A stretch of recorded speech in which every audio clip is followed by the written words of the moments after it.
Salam alaikum ma sœur, je te souhaite la bienvenue sur le podcast L'Iqalbi pour mon cœur, parce que c'est avant tout pour le mien que j'ai créé ce petit havre de sérénité. Je suis Yusra, maman de 4 enfants, et après avoir consacré tout mon temps à mon foyer pendant des années, j'ai ressenti ce besoin de m'épanouir autrement. Alors j'ai pris ma plume, ouvert mon micro pour laisser s'échapper mon esprit à travers le rappel d'Allah. Ici, tu trouveras des rappels tout en douceur, des invitations à adorer Allah et un concept inédit, des relaxations où détente et évocation se mêlent pour ne faire qu'un. Je te laisse entre les lignes de l'épisode qui va suivre. Je t'invite à ouvrir grand ton cœur et je te souhaite une bonne écoute. Assalamu alaikum wa rahmatullahi wa barakatuh les sœurs. J'espère que vous allez bien, Inch'Allah. Je suis trop contente de vous retrouver aujourd'hui pour un nouveau sujet. Et aujourd'hui, on va parler de l'orgueil. Je voulais vraiment parler de ce sujet parce que, en fait, on a beau faire des actes d'adoration, tu beau prier, tu beau faire le ramadan, tu beau faire le hajj, tu beau mohim faire du zikr, faire passer ta journée pas nuit en qiyam el-layl. En fait, si tu as un atome d'orgueil dans le cœur, le prophète alayhi salatu wassalam, il nous a prévenus. Celui qui a un atome d'orgueil dans le cœur, il ne rentre pas au paradis. Ça, c'est un hadith qui est rapporté par Muslim. Du coup, je me suis dit que j'allais faire un podcast là-dessus parce qu'on combat énormément de péchés. Mais en fait, l'orgueil, j'ai l'impression qu'il n'est pas souvent considéré comme un péché. Il est considéré comme un sentiment. Ouais, c'est pas bien, c'est vrai, c'est un sentiment. Mais en fait, au-delà d'être un sentiment, c'est un péché en fait. Subhanallah. Donc, il faut le combattre au même titre que tes autres péchés. Donc voilà, je me suis dit que j'allais faire une petite nasiha. Je me permets, parce que voilà, j'ai des petites choses à dire. Donc là, je vais faire une petite nasiha, je vais parler un peu de ce que je voilà, de un peu mes réflexions et cetera et puis après je vais vous laisser avec un petit podcast, on va finir en beauté, un petit podcast tout doux, voilà, que j'ai écrit sur l'orgueil et voilà, j'espère que ces mots vous toucheront. Mais en tout cas, pour commencer, l'orgueil en fait, comment se manifeste l'orgueil? En fait, il y a plusieurs formes d'orgueil. Il y a, déjà, il y a l'orgueil spirituel. Il y a vraiment l'orgueil où, tu vas venir faire des actes d'adoration pour que les gens te voient. Donc en fait, finalement, tu fais pas ça pour Allah subhanahu wa ta'ala, mais tu fais ça pour les gens et du coup, tes actes, ils sont pas valables parce que les actes ne valent que par leur intention. Donc il faut vraiment faire attention à ça. Ensuite, il y a aussi l'orgueil ne pas accepter le rappel. Pour moi, ne pas accepter les rappels, c'est quelque part une forme d'orgueil. Parce que, si quelqu'un te fait un rappel et franchement ça me tient trop à cœur de dire ça, parce que le nombre de personnes que je vois qui n'acceptent pas les rappels, moi ça me fait mal au cœur. Franchement, ça me fait mal au cœur parce que Allah il nous l'a dit dans le Coran: «Et rappelle car le rappel profite aux croyants». Donc en fait, c'est notre devoir en tant que musulmans de faire le rappel et on ne doit pas attendre d'être imam, d'être un cheikh, d'être je ne sais quoi pour faire le rappel. Sinon, bah, le rappel il serait pas tant répandu que ça parce que des imams, il y en a pas à chaque coin de rue et des savants non plus. Donc en fait, entre frères et sœurs, on peut se faire des rappels, subhanallah. Après voilà, il y a des conditions au rappel, il faut qu'il soit fait avec bienveillance, et cetera. Dans certains cas, c'est vrai avec fermeté, mais avant d'arriver à la fermeté, il faut qu'il soit fait avec bienveillance, douceur et cetera. Donc vraiment, voilà, ça aussi pour moi, c'est une forme d'orgueil. Il y a aussi ceux qui font le rappel avec orgueil. Ça aussi, subhanallah, il faut faire attention quand on fait le rappel de vraiment le faire pour Allah subhanahu wa ta'ala et pas de le faire en mode: «Ouais, comme ça les gens ils vont penser que moi je suis bien. Elle, je vais lui faire le rappel comme ça va la piquer un peu, elle va se sentir piquée, tac tac». Non, pas du tout. Faut quand tu fais le rappel, tu fais ça pour Allah, c'est tout. Une autre forme d'orgueil, c'est un peu la vanité. Vous savez, la vanité, c'est quand on croit que les autres nous voient, d'un œil admirable, que les gens nous voient vraiment comme: «Waouh, celui-là, celle-là, elle est extraordinaire, elle est sublime. Regarde comment elle s'habille». Enfin, voilà et ça aussi, c'est de l'orgueil et il faut y faire très attention. En fait, vraiment, dans chaque chose qu'on fait, il peut y avoir un petit côté orgueilleux. Il faut vraiment faire attention, subhanallah et il y a aussi une forme d'orgueil qui, je trouve, touche beaucoup, la Oumma, c'est la rancune et je dis ça en toute, bienveillance et sans jugement. Mais ce qui est cool, c'est que alhamdoulilah, l'orgueil, ça se combat. L'orgueil, on peut le vaincre. C'est un combat de tous les jours, bien sûr, de combattre son orgueil. Je pense que même que c'est peut-être même à vie. Mais alhamdoulilah, Allah subhanahu wa ta'ala, il est là pour nous et il peut nous guérir de ça.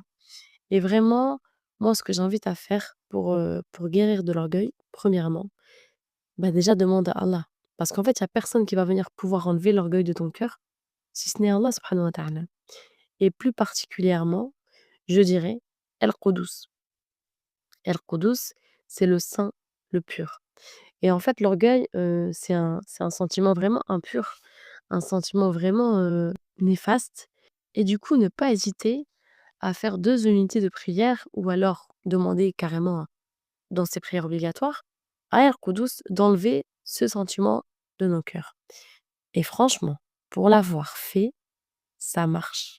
Vraiment, subhanallah, c'est incroyable. Et en plus, on n'a pas besoin d'attendre, 6 mois. Vraiment, tu demandes à Allah, Allah il te répond. C'est incroyable. De toute façon, Allah il a dit. Allah il a dit, subhanallah: «Demandez-moi et je vous donne». C'est aussi simple que ça. Après voilà, il faut le faire avec sincérité et cetera. Mais je trouvais ça, important de dire à celles qui ressentent un peu de rancune ou même d'autres sentiments, hein, négatifs, bah, qu'en fait rien n'est perdu. Ça ne te définit pas. C'est pas parce que tu ressens un sentiment que tu es comme ça. Non, c'est peut-être qu'à un moment de ta vie, ouais, ça c'est venu un peu se greffer dans ton cœur, mais c'est jamais trop tard et on peut toujours demander à Allah et ça c'est vraiment un petit réconfort pour le cœur parce que ça vient aussi finalement guérir un peu l'estime de soi que de se dire: «Bon, je suis pas comme ça en fait. Je suis pas orgueilleuse, je suis pas rancunière, je suis pas envieuse, je suis pas bref, je sais pas, mais en tout cas, je suis pas comme ça» et je peux dem Allah, il peut m'enlever ça de mon cœur. Vraiment et aussi avoir la certitude qu'Allah, il peut enlever ça du cœur et ça, je trouve ça vraiment, trop apaisant, alhamdoulilah et aussi par rapport à la rancune, j'aimerais dire, une dernière chose avant de vous laisser avec, mes petits mots, tout doux. J'ai parlé avec une amie à moi, une amie qui est psychothérapeute. Elle me disait que se débarrasser de sa rancune parce que on va pas se mentir, des fois, on en est même fier. On est fier des fois de ce sentiment un peu de rancune, de fierté, de se dire: «Moi je pardonne pas, moi tu me fais mal une fois, tu me fais pas mal 2 fois et moi je suis blindé et moi je suis fort et il y a personne qui m'atteint». J'ai été cette personne, mais chaque jour, je combats ma nefs parce que je sais que c'est pas bien. Je sais que la rancune, c'est une forme d'orgueil et je veux aller au paradis, donc je ne peux pas mourir avec ça, c'est pas possible. Donc, eh ben, bismillah, je fais les causes. Premièrement, je demande à El Koudous de m'enlever ça de mon cœur et deuxièmement, je vois les choses sous un autre angle. Plutôt que de me dire: «Ouais, moi je suis forte, tu vu? Moi tu me fais pas mal, moi je suis blindée, nana». Bah, en fait non. En fait, accepte d'être un peu moins forte parce que zama, tu crois que t'es forte, mais en fait tu pas forte. Mais bon, vas-y, on va dire je dis en plus c'est marrant parce que je dis: «Toi, toi», mais en fait je parle un peu de moi, ça me fait trop rire. Mais bon bref, j'assume pas. Allahu moustaan. Mais du coup, ouais, tu crois que tu es forte et cetera. Mais bon, vas-y, on va te laisser ça si tu veux. Mais en fait, accepte d'être un peu moins forte, mais de t'élever vers Allah. Ça veut dire que si tu combats un peu cette rancune, si tu acceptes de pardonner, si tu acceptes de reconnaître tes erreurs, si tu acceptes en fait de baisser les armes. La rancune, c'est une arme en fait pour moi. C'est une arme qui vient en fait te protéger du monde extérieur. Parce que enfin, en tout cas dans mon cas, j'ai tellement été atteinte par les gens, j'ai tellement été blessée, ne serait-ce que par ma propre famille, par mon propre sang, par mon père qui m'a fait les pires des trahisons et aussi par la suite par des amis quand j'étais beaucoup plus jeune, voilà, j'ai eu des grosses déceptions amicales et du coup, en fait, ça m'a forgée. Mais ça m'a forgée à tel point qu'en fait, ça m'a pas rendu service. Parce que ce que je croyais être une force de caractère et cetera, et cetera, et cetera, en fait, c'est venu, un peu entacher mes relations. C'est-à-dire que maintenant, même s'il y a quelqu'un à qui je tiens beaucoup, qui demain ne fait plus partie de ma vie, en fait, je peux laisser s'échapper cette personne parce que j'ai cette petite rancune qui est venue s'installer dans mon cœur à cause par la cause des gens qui m'ont fait tellement mal qu'en fait, je me suis blindée. En fait, j'ai vraiment la vision il y a le monde extérieur, il y a mon cœur et en fait, entre les 2 j'y ai glissé une armure pour que personne ne puisse m'atteindre. C'est vraiment cette vision-là que j'ai et en fait, j'ai envie d'enlever des fois cette armure parce que, heu, il y a des gens déjà qui méritent qu'on enlève cette armure, subhanallah et du coup, bref, je me suis un peu égarée, mais mon amie psychothérapeute, elle m'a dit: «Quand tu combats ton orgueil, quand tu combats ta nefs, en fait, c'est ton âme qui s'élève, c'est ton âme qui monte vers Allah. Faire les choses que pour Allah et en fait, on s'en fout de ce que les gens y pensent». On s'en fout que les gens ils pensent que toi tu es faible, que tu as baissé les armes, que, tu as craqué, que en fait on s'en tape.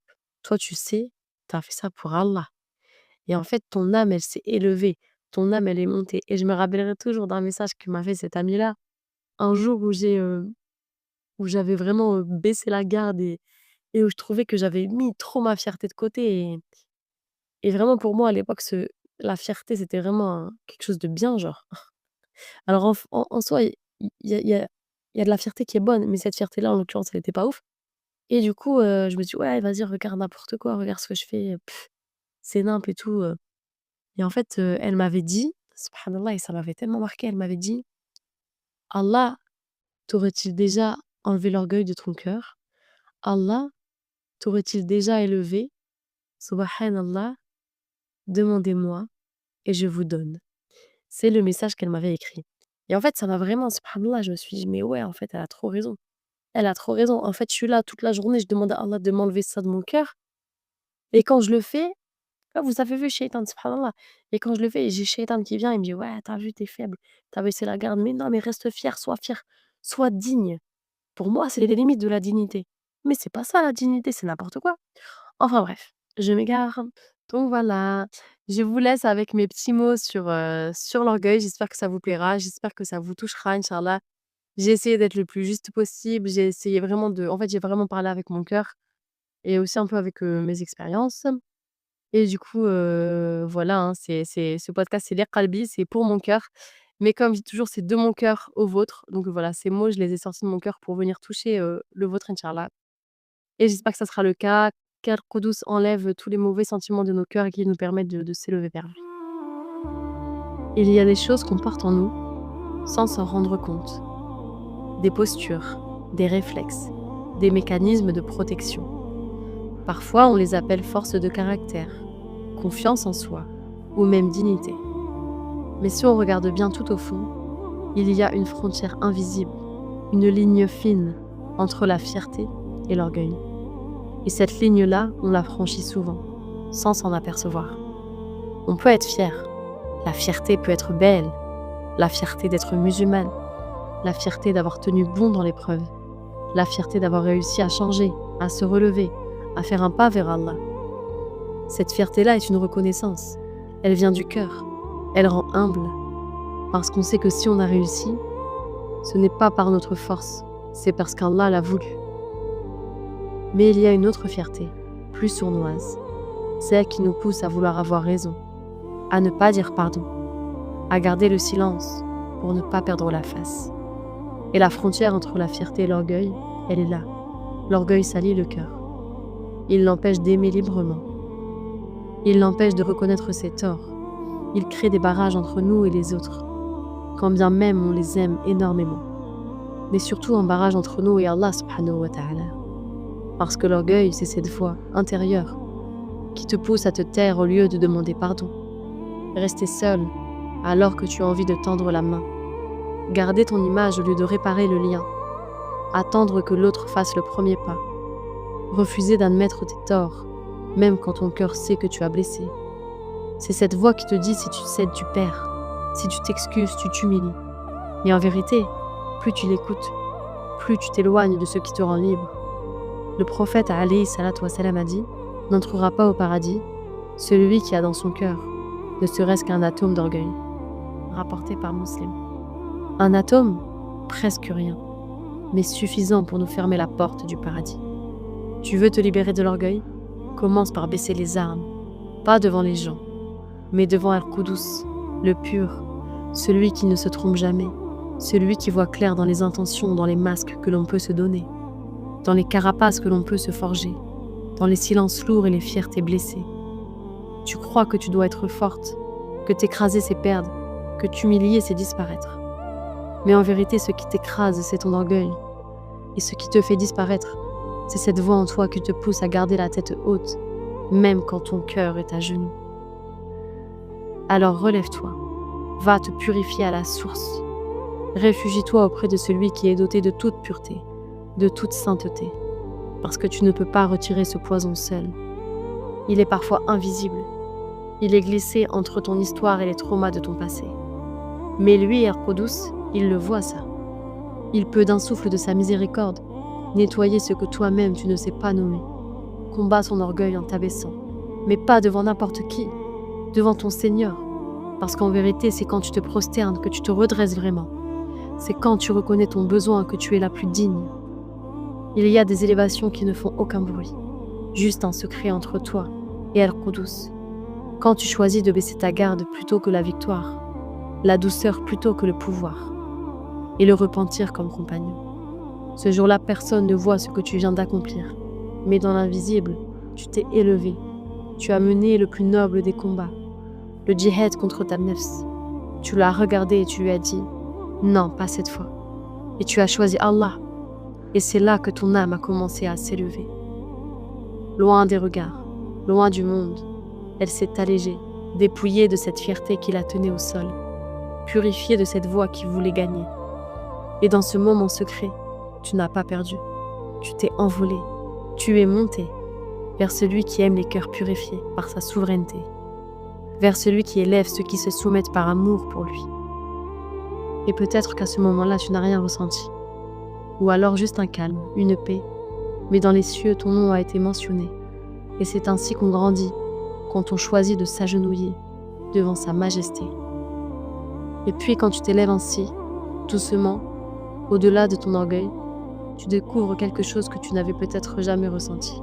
Une légèreté, une clarté, un espace immense dans ton cœur où il n'y a plus de place pour tous ces sentiments qui te font honte, pour le besoin d'avoir raison à tout prix. Chaque geste d'humilité devient un souffle. Chaque pardon offert devient une aile. Observe comme ton âme prend de l'ampleur. Elle devient plus grande que tes blessures, plus grande que tes peurs, plus grande que ce que tu croyais être tes limites. Et c'est là que tu comprends. L'orgueil nous enferme, mais l'humilité nous libère. Que la fierté que tu croyais nécessaire pour exister n'était qu'un leurre. Et que tu peux la briser doucement, pas à pas, avec une invocation sincère, un pas vers l'autre. Alors tu sens la sakina venir te soulager, t'apaiser, t'enlever le poids de ce péché. Vois comme l'âme qui prend de l'élan est belle. En domptant ton âme, tu goûtes à la paix profonde. Et elle transforme tout. Tes paroles deviennent plus douces et tes silences moins bruyants. Peu importe ce que pensent les gens, peu importe s'ils croient que tu as perdu le combat, peu importe s'ils jugent ce que tu as abandonné, que tu as plié, que tu n'as pas tenu bon. Parce qu'au fond, ce qui compte, ce n'est pas leur regard. Ce qui compte, c'est que ton âme sait. Et ton âme sait que toi, tu t'es élevé, que tu as choisi Allah, que tu as laissé tomber ce poids qui t'entraînait vers les abysses de l'enfer.